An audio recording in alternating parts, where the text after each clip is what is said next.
what's up, everybody? Before we get going, I'd just like to say massive thank you to everybody who checks out these videos, leaves the comments, everybody who follows. The support has been incredible. I really enjoy doing this for you guys, and I hope it helps everyone. So yeah, apologies for the long-awaited arrival of this video. A lot of people have asked, why have people moved? Why is there an extra tier? So I'm going to go ahead and explain everything.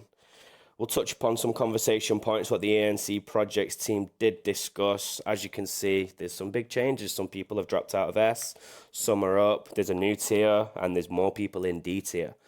So I'm going to go ahead, find this on the laptop, we'll scroll back a week or two, and we'll get into it. Okay, so important things to know is the definitions for these tiers. Because of the way the Guardians are right now, there's quite a bit of a drop off from C to D tier. So this is what we landed on. We have S for exceptional, A, mostly exceptional, B is strong, C, situationally good, D is generally weak, and X is, of course, untested. Another thing to keep in mind when checking this list, guys, is nearly everybody in the ANC who contributes to this have every Guardian at rank 4, 5 stars, tiered up, and now we have a really good number of these Guardians at rank 5 as well, due to constantly farming the dungeons and really going for it.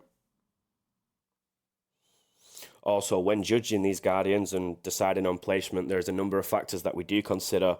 Base stats, the talents, how good they are and how well they scale, how good a person is at their role and can they do anything that another role can do. Are they good in any team or do they need a specific team? How much versatility they have in their talent and what support they can give in their kit. Like, do they have lots of buffs and debuffs? Do they have crowd control effects? You know, the usual things, guys. Just basically how good they are in general. If you guys are on Discord and you do see all the things I post, and if you're on Reddit as well, then you will see every month the slow changes that we have. If not, and your only source of these tier lists is the videos, then this is like a 3-month advance from the one I did in June or July. I'm sure it was June. So yeah, we'll get ahead and explain it. First up, we have Ariel, who still remains at S tier. She's amazing, high damage. You can put her in any team. Her talents are great. They scale great. She has a good interrupts. She self-stacks. The buffs don't expire. She has healing effects if you change one of her talents. She's just a really great all-rounder. And we also decided to bump Frank up to S. And the reason for doing so is Frank is an absolutely insane Guardian. Not only is he a great support and healer, he has roots, he has resistances, he has immunities. He's just amazing. There's a guy in our alliance who has a 4-star Frank, and they decided to rank 5 him. And he is still a stronger healer than most of the current healers in the game. He is just insane, guys. Do not sleep on Frank. He is amazing. Moving down to A tier, you will notice Mulan has been bumped down from S to A. Now, the only reason for this is when you get to the high-end game and you want to take on, say, the towers, or if certain people were allowed in the towers, and when you get to master level dungeon, you come across people like Maleficents or people who have seriously damaging specials. You need 2 of your Guardians to reliably be able to coordinate their specials to either stun or interrupt. And Mulan doesn't have that. She has everything else in her kit and in her arsenal, but she does not have a reliable way to stun or interrupt. And that is the only reason she has been bumped down for this one tier. Aside from that, she is still generally amazing. And just to the left of Mulan, we do have Herc. Now, Hercules at rank 5 is insane. He has a massive power jump. Not only does he rapidly increase his own attack stats, which is very useful, and they do go up fairly fast. His attack output is 10k at rank 5, which is very high, guys. He is awesome. He's great. His talents are really good. Once you buff that Sig up as well, it's very useful. He is a great attacker and is well worthy of the A tier. And just to the right of Mulan, there is Baymax. Now, Baymax has always been an S tier, or the very top tier, whatever we've named them over the last, coming up to a year now, over the last 10 months. Baymax has always been the go-to guy. But we feel like he has slightly dropped off. I mean, he did take a bit of a nerf a couple of months into the game because he was super OP and the armor generation was insane. He still has all of that. The only difference is what we seem to find now is if you bring Baymax into the difficulties, the end game ones, he doesn't seem to tank as well as we would hoped. He is great still. He's great armor generation. He's great for the team, but we just don't think he is worthy of an absolutely amazing S tier spot. If you compare him to Oogie Boogie, which is to the right, then we generally find that Oogie is the stronger tank, just at tanking. Now, they both have great things in their kits. Baymax is immune to wound. He has that stun that can stun everybody, plus the armor generation, the defense. And if you change his talent, it makes the enemy a little bit weaker when they're in his aura. Whereas Oogie purges enemy buffs. He can also stun if you're lucky with the SIG. If you've got some SIG points in, I think it starts at 20%, which is quite high. The bugs do damage, he buffs his own damage, and he generally has the higher base stats, so that makes him the stronger tank all in all. But again, we just don't feel that he's worthy of the S tier. Even Oogie is needed in the towers and most master dungeons. We still find he isn't worthy, but they are both amazing tanks. Comparison to last month's list, Sully remains at A tier for the same reasons. He is amazing. His armor generation is good. His damage is quite high. His base stats are a little bit less than Oogie's, but that signet does come in clutch when you're in an emergency situation. That lure all is just immense. Rightfully so, Sully deserves at the A tier.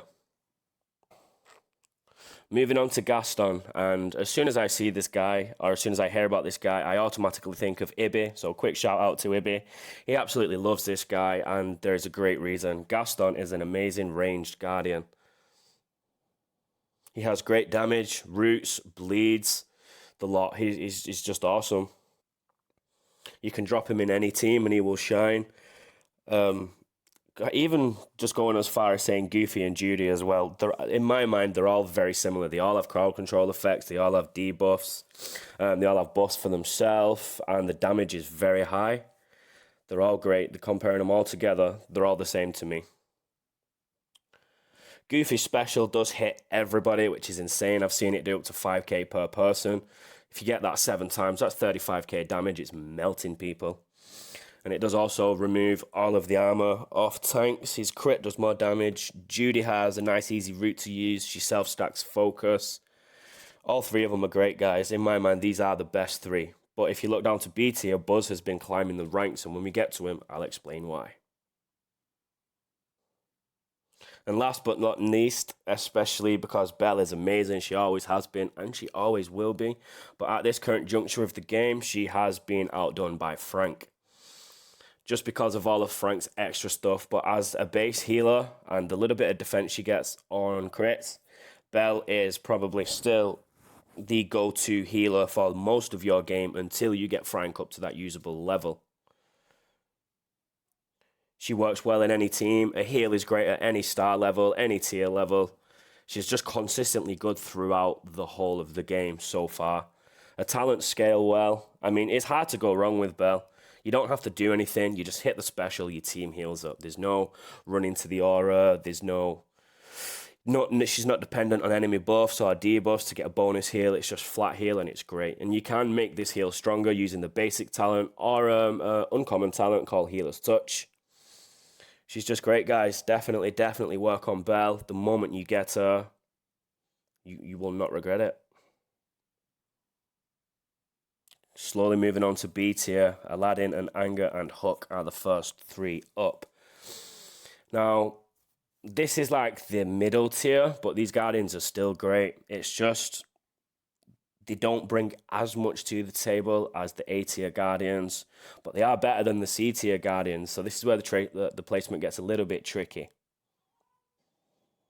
Aladdin is absolutely amazing for stacking wounds on, but getting that miss to trigger can be a little bit tricky, but when it does, it's really good. Anger is amazing versus bosses, and when you're playing with him, those attack stacks are just insane. He just burns everything on the screen and is such a fun guardian to play. But he does kind of shine versus bosses. You don't need him, but to maximize his full potential, then yeah, he is great in dungeon running. We've not been able to use him in the higher levels of the towers, and that's probably why, because he'd probably just melt everybody. But he is really good. And Hook is also a great guardian. People don't really seem to play him much. I don't know if that's due to not having him, but to me, he is a much better Rapunzel. You can use that mark effectively. That's an amazing little tool to get that bonus damage in. Awesome, guys. Now, the ENC Projects team did have a bit of a debate with Donald. Some wanted him a bit higher, some wanted him a little bit lower, and this is where we've landed. He is a great tank on his own. He has low cooldown and he interrupts. He can stack his own armor up very, very well. But that's an issue because he doesn't share any of it with his team, sadly. But as a standalone tank, you can drop him in most teams. He will take care of himself. Yep, we've warranted him up from a C tier up to a B because of this. And he does do well. We had to use him in a dungeon not long back, and I think that's when people really started to understand how to play him. His talents are decent. One or two could be a little bit better. But yeah, if you do have him and he's one of your stronger tanks and you're unsure of him, putting resources into him, you will not regret it. He will do his job. Now, Buzz, whoa, did we have a debate on this for over an hour. I think the Buzz conversation lasted more than the whole of the list, everybody else combined. Some people wanted Buzz at A, some people wanted him at S, some people wanted him in C, and some wanted him in D. We've gone straight down the middle with this, and here's the reasoning as to why everybody did agree that he should be A or B and nothing else. Buzz at the start of the game isn't so hot. He's not so talent reliant, but once you've got him to a higher star and a higher tier, he does actually start to melt people. Yes, pedantic, I've seen it, I'm agreeing with you, I've heard you loud and clear, bud. What it is with Buzz is once you get those shocks on people, he has like a 9-second cooldown, and his special will stun anybody in that line that has shock on them. He is the only range guardian that can reliably stun people using that special, so every 9 seconds you're stunning people. But what really matters with Buzz is those shock damages, once you've got him tiered up and starred up, I think it was 102 or 105% of your damage.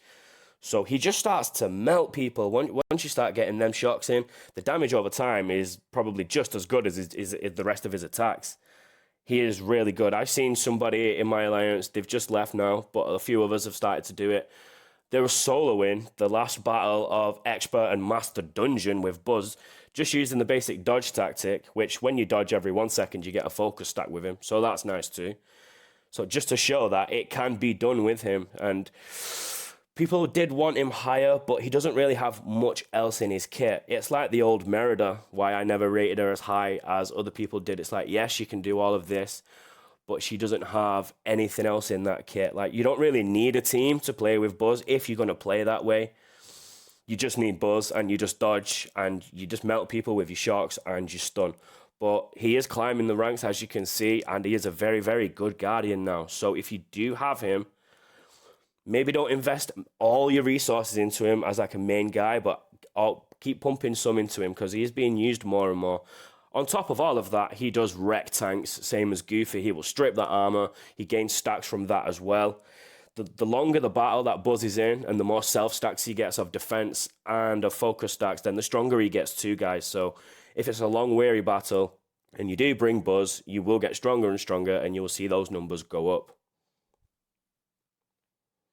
Moving on to Jack Sparrow. Now, for me, this guy should be higher. I'll just say it. He should.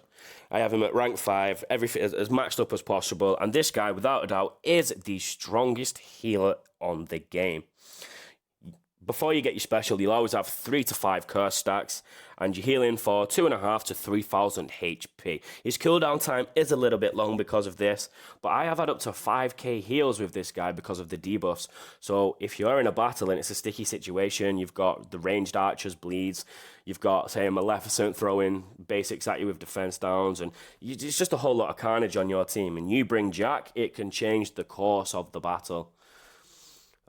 He's amazing, and especially in the towers where you've been forced to use him. But what we have noticed is a guy called Runic in our alliance started to play around with his talents, and the talents highly influence his availability and how good he actually is. Like, he is very situational, but he's exceptional at what he does. And I know that sounds confusing, but without his focus stacks, then you won't get higher damage and higher crits. If you don't use another one of his talents, your heals won't be as good, or you will get slower curse charges. So your talents really do matter with Jack Sparrow. But all in all, you can drop him in most teams. He'll benefit a range setup because he does give that focus stack. But the damage extra on everybody is immense. If you haven't seen my tower video, then he does make Scar's crits go insane, and that's what carried us through. The double hit with Scar on the special, the damage increase, and the mega heals, I think he should be higher, but we settled as a group on B tier for Jack. Now, C tier is a little bit dodgy, guys, because this is where the dip isn't noticeable. These Guardians are still good in their own right. You might need a certain setup to play with these. Rapunzel, she gets her own stacks. She does decent damage. She does have her self-heal. But we feel like Herc is a much better version just without the heal. His stacks rapidly go up, whereas Rapunzel's, you need to do specific things like kill an enemy or finish your combo. And unlike Herc, when you use your special, Rapunzel's stacks will go. So you have to start all over again. Scar is mega squishy, but he is a glass cannon. He is the definition of that. His wounds are amazing. His damage output is amazing. And also heal block, which is awesome. I forgot to mention that on Gaston before. And Hook. They all have heal blocks, which is a very underutilized thing. You'll only really use it in support dungeon at the moment, or if you have hard content and there's a lot of healers. But aside from that, if you wanted, it's survivability again with Scar. There's other Guardians who can do damage like he does, maybe more over time, but they're also a lot more sustainable. They can either keep themselves going, or they can take a lot more of a dig, which is useful, especially in the harder levels. Ursula's a tricky one because she's awkward to play, and sometimes her special doesn't always hit. It reminds me of the old Sully one, where it looks like they're in the range, and you use it, and it just doesn't work.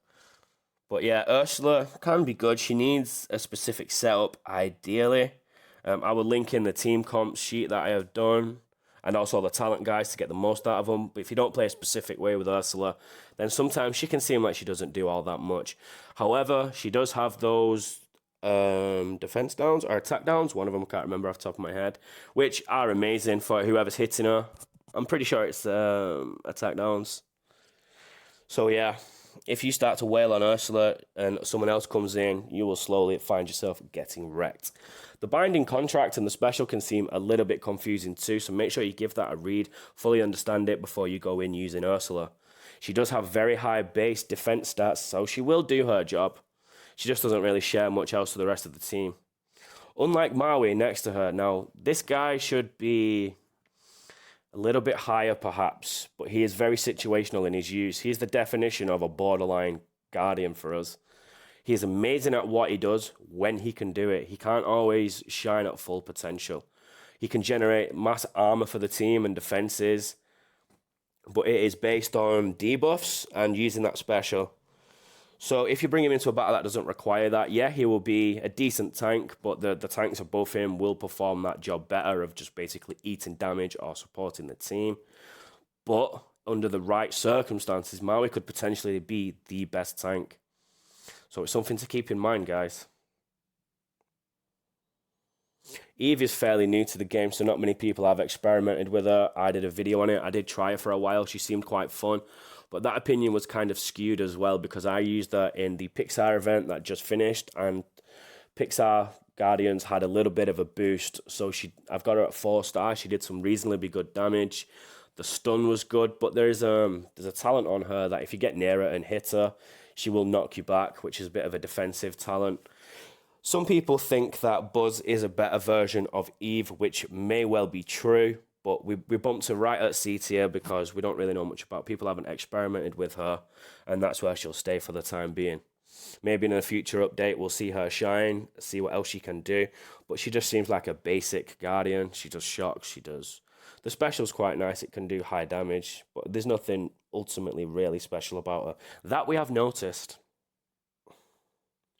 Tinkerbell is in a similar situation. I think she revolves highly around that pixie dust. If you're going to use a ranged guardian, you're better off using anyone that we've just mentioned higher up, especially one of the big three, or maybe Buzz. But she seems very reliant on signets as well, using that pixie dust to burn everybody. Quite frankly, we just don't think the burns are that amazing. If they buff the burn damage, then she may fly up. But there you go. Next on to Merida. Merida's highly crit reliant. She does do decent damage and a wound, but that's basically it. There's nothing more to her kit. I think people are still a bit salty on Merida because she was the best Guardian, without a doubt, at the game at one point, doing absolutely massive damage. Nobody has chosen to R5 her, so unless she has some crazy spike, I don't think she'll be moving anytime soon. She's still a decent Guardian. If you do have I will say this about all C tier actually, whilst I remember. If you're just starting the game or you're like a mid-level player around level 100 and you get one of these C tier Guardians in your deck at 5-star, then by all means, use them, rank them up, and put resources in if they do become your strongest Guardians. It's not a waste of resources, and they will do what you want them to do. They will carry you through the difficulties of the campaigns, and they will get you through events. So yeah, I just wanted to say that before we forget. But yeah, back to Merida. There isn't too much else going on with her kit. It's basically just dodge and damage, and she's very crit reliant. She does have a wound, but yeah, there's much better to use a lot of the time. Next, moving on to Ian. Ian, some people rate him higher than this. I think he is where he is, and it's deserved. He's the only healer in the game that cannot buff the strength of his own heal, sadly. His buffs are okay. They're good. His heal is decent, especially early and mid-game. I think it starts to drop off late game because everybody else can increase their heals. So yeah, as a base healer. But he's like a 50-50 one. If you want some buffs, then yeah. It depends how you play and what Guardians you play. I personally don't really use Ian so much. I've always chose Belle, or in a strong game where it's buffs and debuffs and you need a cleanse, or you got curse charges that you can build up over a long battle, then I'll always choose Jack. Now Frank comes in with the resistances. So as you can see, there's better choices. That's why he's in the situational or occasional usage category. Don't get me wrong, as I said before, if you do get him and he is your strongest healer, then use him. He will be better than, say, a 4-star version if you have him 5. This tier list is endgame, so we're specifically talking about maxed Guardians here. Okay, moving on to the only bad tier on the list, really. These guys probably are a waste of resources, even if you get them very high early.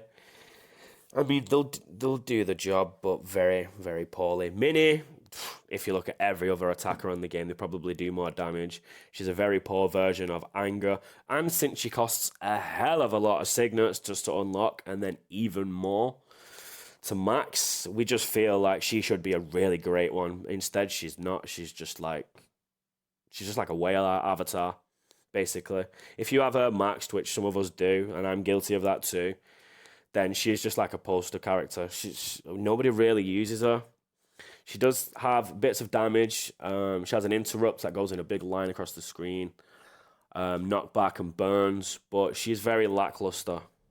So I wouldn't waste resources into it if you are resource scarce. Everybody else is a better option in the melee category. Baloo is a tricky one because we're not quite sure what kind of Guardian he is. Like, he is a tank, he has a very minor heal.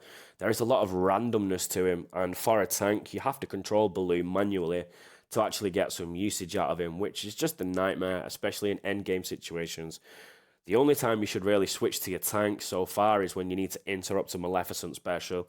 Apart from that, what we feel is your tank should just be your tank. They should stand there and eat damage and support your team with armor and defense generation. That's what they should do. Baloo doesn't really offer much else. I mean, the heal could be quite nice, but it's not. There's just too much randomness with him and with those cargo charges. If anybody has any other opinion or a little video where you can show me where Baloo is actually highlighted and this is what he should do and this is how good it can be, feel free to let me know, because I would really like to see it. But aside from that, I wouldn't waste resources into Baloo, not for a second. Same with Genie, to be honest. Genie is not very great. His talents are pretty garbage. They're all revolve around losing HP, and I'll touch on Maleficent in the same category. Anybody's guardians talents who revolve around losing HP will never be good in our opinion, because who wants to lose HP whenever possible? And they don't really do much. They don't like make them super OP, especially Maleficent. You don't really notice any change with them. The only time Genie has ever shined was on 5A of the hardest difficulty chapter, and in the last one where you can just lure to death, but it's not fun.